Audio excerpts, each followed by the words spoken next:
Welcome to the Wrestling with Goals, the Conceive, Believe, and Achieve podcast, where we delve into the minds of elite athletes and coaches to uncover their secrets behind their success. I'm your host, Sean Garris, former university wrestling coach, D1 wrestler, national champion, Olympic trials medalist, Brazilian Jiu-Jitsu black belt, a three-time world team coach in grappling, and author.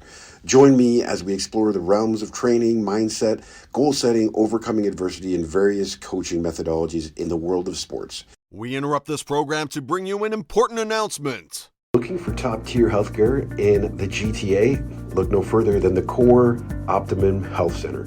Founded by Dr. Pat Graham, official chiropractor for the Toronto Blue Jays, their clinic offers a wide range of services including physiotherapy, chiropractic care, acupuncture, massage therapy, naturopath, and more, all in a caring professional environment. They also are proud partners with the Shift Concussion Management Program, offering the latest concussion care and online neurocognitive impact testing at their Mississauga location. At the Core, your health is their priority.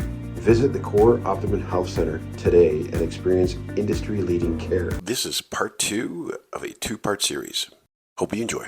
So we're talking about the wrestling sport. We're talking about we're talking to the winners of the Amazing Race Canada right now, if you're just joining us.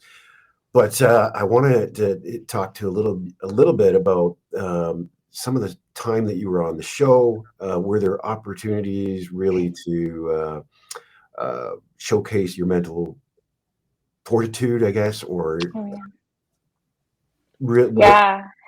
there was definitely there's obviously challenges where they're physical on the show for sure, and we felt sound. We're like, oh, good, wrestling's got us covered there, but there definitely was mental challenges. There's not only are there puzzles, so a lot of puzzles that we have to go through, but then there's also like some game strategy, how you're going to work with other teams, and we had to kind of find our way through that kind of, I think we built that throughout our duration on the show, and it kind of became more apparent the further we got on. But also there's challenges where, we're digging through like a grain hopper of oats. Okay.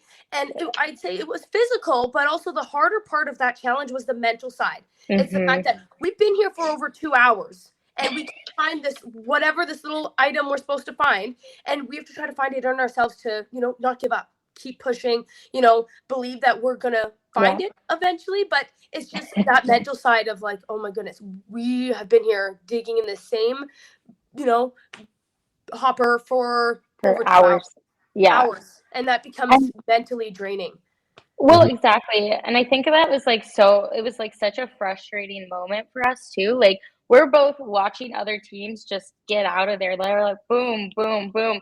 And then it's down to the last two. And we're like, frick, like, we need to get out of here now. Like, this is like, I'm over this, And so for us, we just had to say, okay, like, let's take a deep breath. We need to change up how we're digging or where we're digging. And we just need to find this thing, because at the end of the day, it's like, you do or die. Like, you're not gonna just give up. You can't just give up on the challenge and walk away. I mean, like, you could, but then you get time penalties. And we're not about that. We're just like, we're gonna finish every challenge that we're handed, whether it kills us or not. And that's just kind of how it is in wrestling too. It's do or die. Like, you don't just get to walk off the mat when you're not doing good or you don't feel good. Like, you just push through it, and if you get your butt handed to you, you get your butt handed to you, but you finish the match, right? So I think that's, again, like, how it just really applies to our life and what we did out there on that race. What when you were there, in these challenges, trying to think of it. Sorry, I've got a concussion too, so sometimes I have. Oh no. I was going to talk. Actually, I was going to ask you about, when you're in these situations and you're seeing people, get through, and you're like one of the last people to get through. And you're like, how did you handle that? I think for us, we just, we can't focus on anybody else's game, and we really tried to, put all of our effort into, okay, no, we're running our own race, because as soon as we take that moment, and we did at the beginning. We're looking around, looking at these other teams, but then we're not focusing on the challenge at hand. We're not putting our focus onto what we are supposed to be doing. And that's why these teams are all leaving and why we're still sitting here, because we're watching them. And so we kind of had to say to ourselves, like, no, let's not focus on them. This is our race. Let's run a race we want to be proud of and say that we gave it our all. And the way to do that is just hone in, focus on what we're doing. And that made us, that helped us, right? We were able to then progress. And we're no longer the last team at a challenge. But when it did come to that, when you're the last one, just knowing that, you know what, there's still time. It's not over till it's over. It's not over till we find John on that mat. So that's just kind of one foot in front of the other, keeping us pushing and keeping us going. Yeah. The you I guess the attitude where you're able to push through things and get ignore those sort of things, that's developed through the wrestling room. Totally. It's hard for somebody that's not involved in a sport to understand that, because when you're watching TV and you're seeing it happen, you go, oh crap, that's got to be mentally and you guys were able to kind of lift yourself through that, not able to buy into that. I coach young kids, and one of the things that I tell them to focus on, because they'll look at other kids in the room or other kids on the football field that are doing better, and I always tell them, listen, don't look at them, compare yourself to yourself, the person you were the day before. Because if you start comparing yourself to somebody that's unrealistic, you're going to get distracted because you 100%. things other people do. So I love the lesson that you just spoke about. You're just talking about it's me. We got to focus back on our team, not anyone else. How important was that for you to kind of support each other during those times? Oh my God. It was huge. Honestly, I think, there were so many moments throughout a race. We had really great moments. We had times where we just zoomed through challenges and we were killing it and we're like, wow, we're so awesome. And then there were so many other moments where we're just like straight down in the dumps and we're like, holy crap, like what are we doing wrong? Like we literally had Michael and Tyson drive all the way to Nova Scotia, come back and still find the oyster before we did. And we're like, what are we doing wrong? So again, it was a matter of like, honing in, thinking about, okay, what are we doing right now? What have we been doing for the last hour and a bit? And how do we fix or re-strategize, right? And I think for us, it was like talking through those scenarios or talking through those issues and just being like, okay, what can we switch up right now? Because whatever we're doing right now isn't working. So how are we going to progress? How are we going to do better and get through this challenge, right? And again, back to wrestling, like you have your 30 seconds in between the match, right? And at that 30 seconds, whatever's not working in that first 3 minutes, you're going to go back, you're going to talk to your coach, and you're going to re-strategize. And again, I think like just our ability to communicate with one another and have that clear line of communication, and just being open with one another helped us re-strategize and get better every single day. Because like at the end of the day, we'd go back to the drawing board and we'd be like, okay, what did we do today? We did this. What things did we do well? We did this well. What were we upset about or didn't do well? We'd list it out and then we talk it through. And I think, compared to some of the other teams, like we just had a really strong line of communication and that strong support for one another. And we understand what it's like to struggle. Like we've both been in the middle of the mat, getting our butts handed to us and just digging yourself into that deep, deep hole where you're like, I'm never going to get out of this. I'm crap, all this stuff. And we've both been there individually as athletes, but we've both seen each other do that on the mat, And I think that's also what helps. Like, there's moments where Katie's like, Taylor, it's okay. Like you got this. Just take a breath and focus. You can do it. And, just having your friend be able to see when you're breaking, like, or even know before you're going to break, it's just a whole different level of interconnectedness and friendship that we were able to, utilize on the race, but also deepen. Like our relationship only grew from this experience, and we got to learn about one another even more than I thought. And I think it's even like the self-doubt. Like there's many, Mm-hmm. in wrestling, everybody has it like, oh, look, I'm not, you think like, oh, I'm not good enough for, oh, that wrestler is better than me, but then there comes a day that you have to verse that wrestler. So it's just kind of, it comes down to, you got to say who wants it more, and Yeah. you can't let, how they perform. There's always time for an underdog who can come up and you can perform. And it's the work you're going to put into, but it's also not tearing yourself down mentally. So even in the race, there's times that I'm like, I'd be having self-doubt or these thoughts, and I'm like, oh my God, we're not doing good, or what if we go home? And let's say, come the end of the night, I would tell Taylor, if I was feeling like, Taylor, I'm really nervous for tomorrow, or oh no, like I don't know, like I'm having some sort of, feeling that this challenge is not going well, or I'm nervous. I would tell her instead of letting it build up inside of me. But just us as wrestling, we would always share a room before tournaments, and we talk about like, I'm nervous to compete tomorrow. And then we kind of have to reframe it, be like, you know what? We've worked all year long for this tournament, whether it be CanWest or U Sport or, even Nationals. that international or national championships, we've worked, put all of our effort, at this point, we've done the work. We now have to trust and believe in ourselves that we can go through with it. So, and, Taylor and I really, every tournament, we'd be in a room and we're talking about like, hey, what do we want to accomplish tomorrow? What are our goals? And that's the same thing we did on the show. And I think like we've been wrestling, how many years now together? Over 7? Yeah, 6 or 7 years together.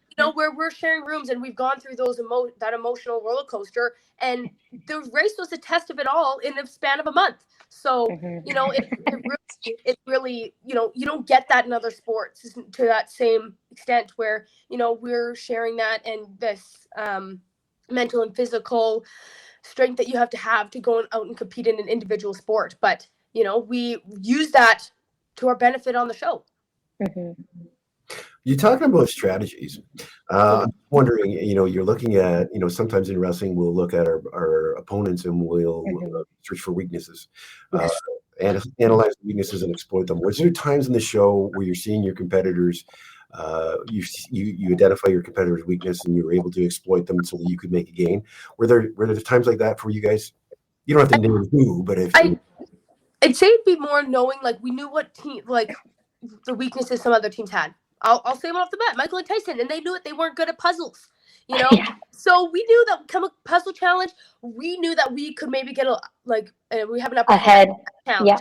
Not that we can do anything to stop, to hinder them. Like, you're running your own race, you're doing your own thing. But we knew in our minds that, like, okay, if there's a puzzle challenge, we're good. We can take a breath. We can get an upper hand. But I'd say that's kind of some moments, or strategizing, just knowing that we, I guess, as a team, we were friends. We were friendly to a lot of other teams. So we knew that no team is going to try to, there's a lot of times where you had to put a team up on the board, on the double pass or U-turn. There's moments like that where you got to put another team up.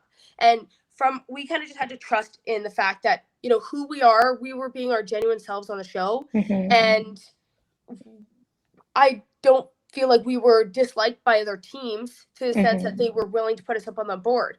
So we just had to kind of trust in that we were being our genuine selves, and teams are going to notice that. And, don't worry about us. We just kind of wanted to slip through that and come out the other side, not on a board. Yeah, it's kind of funny because a lot of the time throughout the race, we weren't really seen as a threat, even though, like, the first leg, we came in 8th. That was a rough first leg. It came with a lot of like learning moments. We were running with like chickens with our head cut off. I was always trying to have to reel in Katie. I'm like, bro, stop running. Like, she's in running mode. Like, I think I could be a sprinter, to be honest. I should go run a marathon or something, because we found out that I got some wheels on me. Yeah. She got wheels, but I had to reel her back in because I'm like, dude, we can't. She's like, okay, we got to go. And I'm like, do you know where we're going? No. Okay, then chill for a second, like take a breath. Like, if we're running and we don't know where we're running to, then big problem. So, it was like moments like that where, like, we always thought I was like the high energy, like one that needed to be brought down. But it turned out like under some different pressures, Katie was the one who was like, okay, we need to get there. And it's like, okay, we need to take a breath and like read our clue, know where we're going, know what we're doing before we even like get there. Right. And, that happened a lot too. But the other thing too with like the team dynamics is like we could see when teams were getting frustrated with each other. We could see when teams were breaking down mentally or physically. And, I think for us, because we were nice to everybody, like they didn't really see us, like I said, as much of a threat. They knew we were wrestlers, but the thing is they don't understand wrestling as a sport, and that was our magic, our little back pocket secret was that, we know how to work under these extreme pressures. We know that when you get to that B-side or you lose your first match in the tournament and you have to work your butt off to get third place, we know what that's like, right? And so we ended up climbing our way up the ladder and, placing higher and higher. But then we also got to a point where we literally placed the lowest we could have placed, and that's last place, but we got saved and brought back into the race. So the thing is like, it happens, we see it at world championships too. You lose your first match, you're completely out until if you wrestled that gold medal person, then thank God, because then you're brought back into it and you got to fight for your life to do good again or to do something on that stage. And I think again, like there's just so many moments that like, wrestling really played into our race and helped push us forward. And, at the end of the day too, like we understand what it's like to be competitors. You can be friends off the mat. You can hang out, do whatever you want. But when it comes time to competing, it's you against that other person. And that's how Katie and I viewed it a lot of the time. Like we're friends, but we don't really want to help many people because it's just her and I. Like at the end of the day, we're all trying to win this race. And so, we weren't really into helping anyone. And we felt like when we did have strategic moves like the double pass forward, it wasn't because we didn't like you or because of certain things. It was because we felt like we knew how people were. We could read them.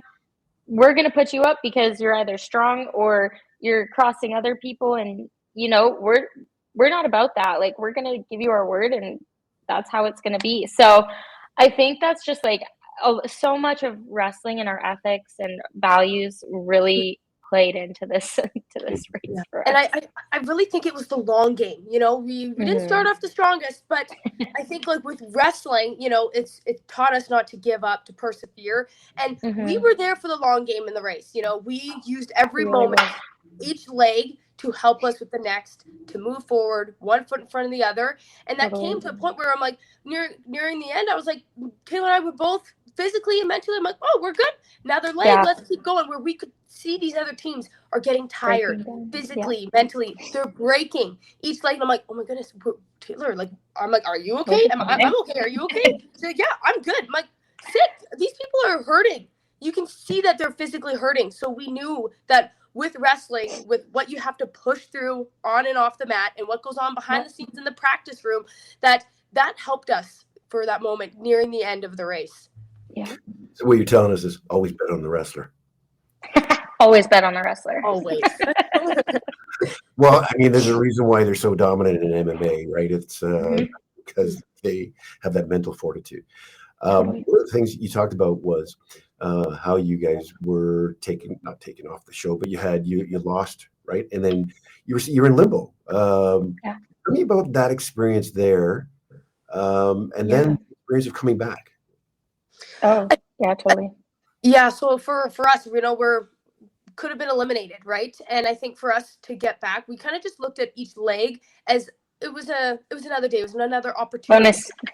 Yeah, it was a bonus leg. I'm like, hey man, we could have been out. Let's just run the race we want to race and give it our all. Like any moment is an extra moment here, so we're like, let's just not take it for granted. Let's just go. Let's go with it. And, I think it put a fire underneath us that we were like, you know what? Our time could have been cut short, but we're given this second opportunity. Let's take advantage of it. let's now play it out the way we want to. I seriously felt like there was a change in us mentally at that moment, because we're like, you know what? There's no more stress. I feel like all of the stress was gone, because our biggest stressor was the fact that we didn't want to get eliminated. And it happened. So at that moment, we're like, well, we've been there. We've been down at the bottom. Almost don't want to be there again. We don't want to be there again. We know what it's like. And I think that was basically the momentum. We had a second win at the 7th leg. So that was no other team got to experience that. And so it was like a different little kick in the butt of, okay, let's go. Game on. And can you to the I guess the audience, why were you brought back?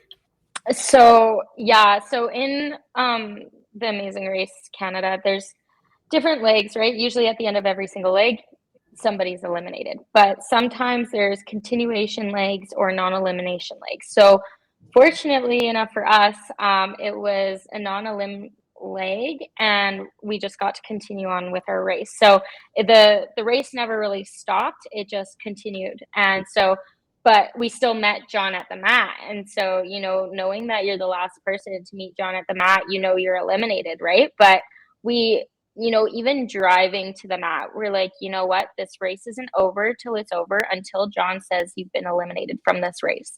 So, we just had, hopes, obviously, that we're not going to be eliminated, but you can't be certain of that, right? Especially season 10. Like, season 10 came with a whole lot of, curveballs and different things from previous seasons. So you never knew what to expect from it. But when he handed us that clue, we were like, okay, game on, like Katie said. And, we made sure that night that we were going to be getting on that first train to our next destination, because there was no way in hell we were going to get on that second train. We were like, Kate, we almost got eliminated. We're not going to be there again. Let's go. And that's where strategy really kicked in. And, even if, we were up and down throughout those different legs, we weren't always the leaders of the pack, but we'd managed to find a way to come back up to the top. And maybe it was pulling ourselves together in that last challenge of the day. And that's what really skyrocketed us. And again, it's just being able to work under that pressure and just saying, like, okay, we completed this challenge. Where are we going to next? What are we doing there? How are we going to complete it in the most efficient way possible? And then we do that, right? And so it was never about what are we going to do here? And I think a lot of the time too, what really helped us was just like our attitudes, from the get-go, we were always having fun. We were always laughing and smiling. We were literally known as Team Giggles by a lot of the other teams too. They're like, oh, here comes Team Giggles again, because we'd always just be having fun, no matter how hard the challenge was. We would get frustrated, but we're like, oh, this is sick. We're on Sea-Doos. Look at this water. Or, we're digging. Who gets to say they ate pig brains? That was awful.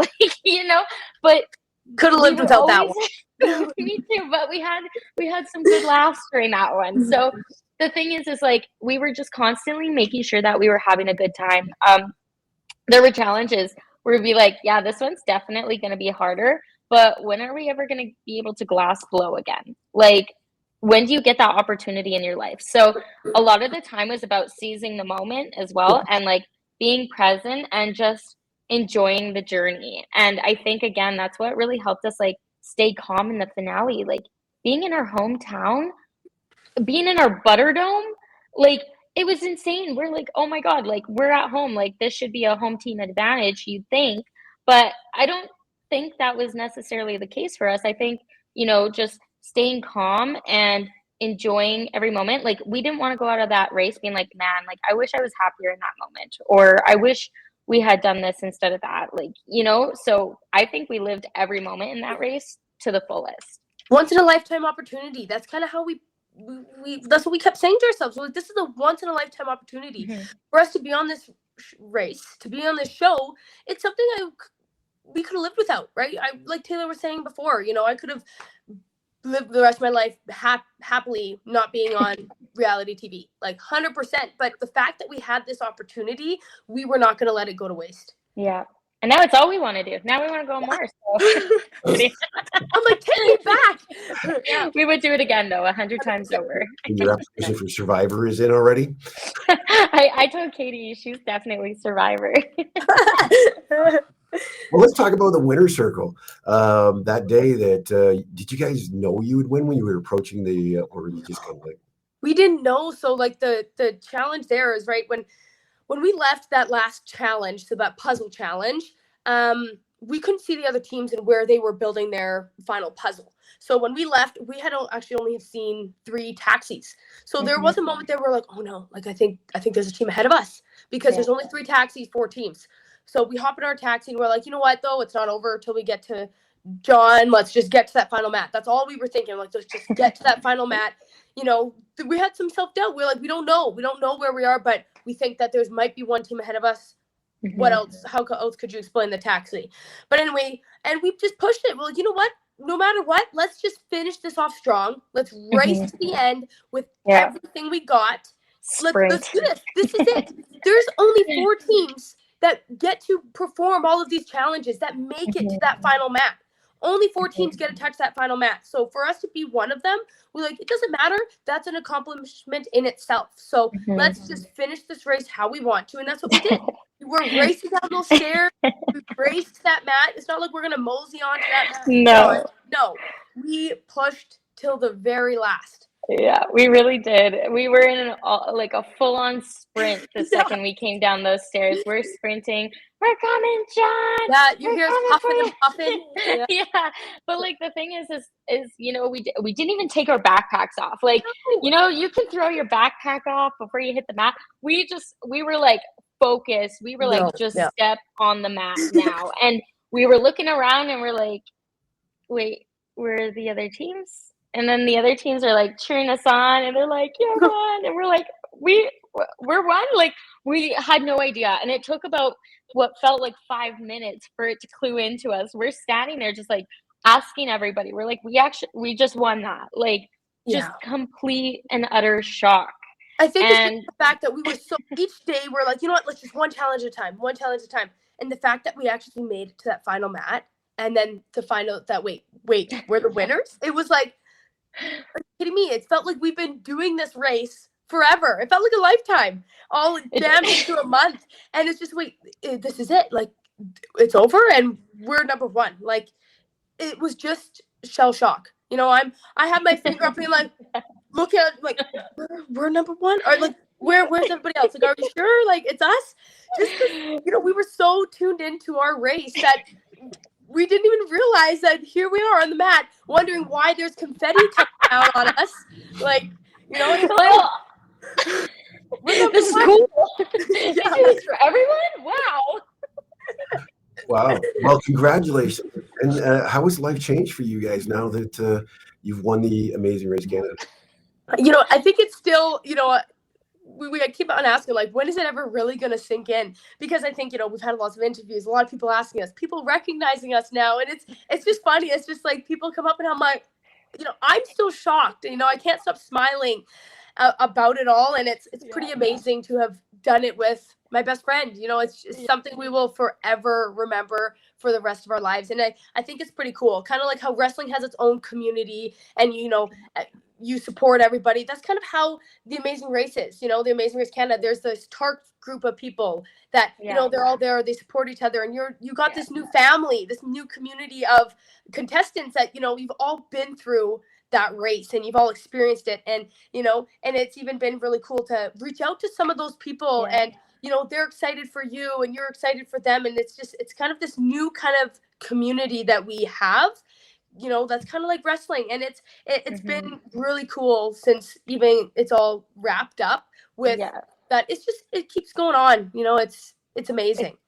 It's really neat because, you know, it's one of those things, just like wrestling, like you wouldn't understand the sport unless you've done it. You know, you wouldn't understand the grit and the hard work it takes to be a wrestler until you've been a wrestler.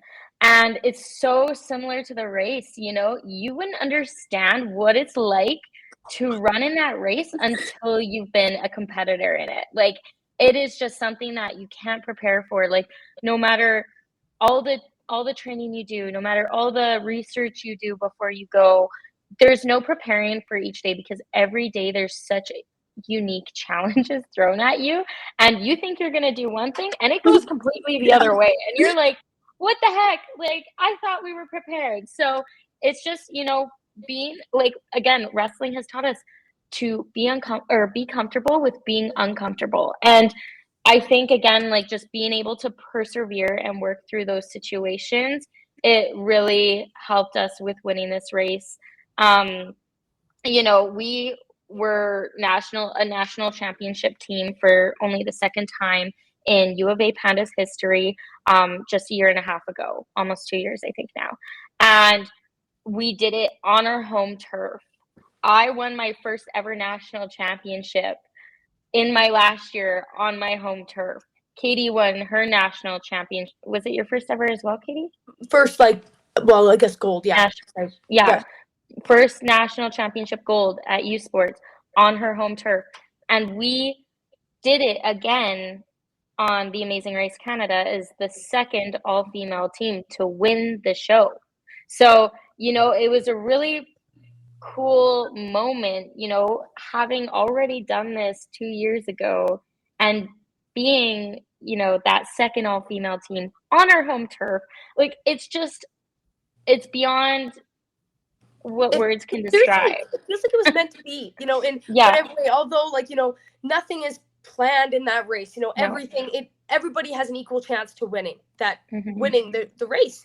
So it's unbelievable how it worked out, and how, when it came time to push, that we were ready. And when we were home in our hometown, and for us to have accomplished what we did in Edmonton, it's it's unbelievable. It's another thing to put on, that we have, that we can have forever. It's an accomplishment that we will have for the rest of our life. And to be at home, it was just unbelievable when we found out we were at home, and to do it on our home turf, and like Taylor was saying, to come to the Butterdome, it just felt like a whole circle. I'm like, we wrestled there. Like, all of our hard work, it's right there in that room. But look, here we are running around the Butterdome, doing all these things. And seriously, we have to give it up for wrestling. Like, wrestling, we would not be the people we are today if it wasn't for wrestling. And it's given us so much opportunities, so much to offer in life. And I'm so thankful for where wrestling has brought me. Well, to sum this podcast up, I'm going to say, bet on a wrestler. Bet on a wrestler. I want to thank you guys for coming on the show and agreeing to come on. I know you guys have been busy with other media outlets. Again, if you haven't seen it, guys, you got to go and watch the show. It's The Amazing Race Canada. I'm going to give you a spoiler alert right now, because these champions, they're the winners, not only in wrestling, but also on reality TV, and they're ready to do more battles. So if you're watching this and you got a reality TV show, if you want hit us up. Two ladies who want to join as well. So I want to thank you again for joining us. Thank you. Thank you. Thank you for tuning in to the Conceive, Believe, and Achieve podcast. I hope you found today's episode insightful and inspiring. Your support means the world to us, so don't forget to subscribe to the podcast and leave a comment in the section below. Your feedback fuels our journey to bring you more valuable content and stories from the realm of sports. Until next time, keep pushing boundaries, believing in yourself, and achieving greatness. Thank you for listening.